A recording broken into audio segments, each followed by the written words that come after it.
যে ঠকায়, ধোকা দেয়, সে রাসূলুল্লাহ সাল্লাল্লাহু আলাইহি সাল্লামের অন্তর্ভুক্ত নয়, উম্মত নয়। হাদিসে কথা স্পষ্ট আছে। নবী সাল্লাল্লাহু আলাইহি সাল্লাম একদিন মদিনার বাজারে কোনো একজন ব্যবসায়ীর গমের স্তূপ,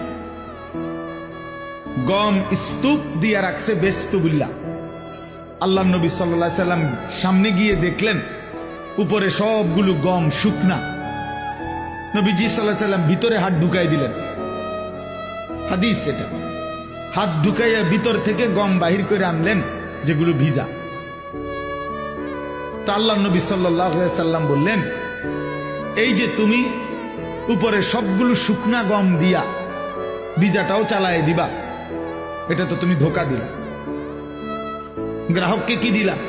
ধোকা দিলা। ভিজা শুকনার দাম বরাবর না। তো আল্লাহ নবী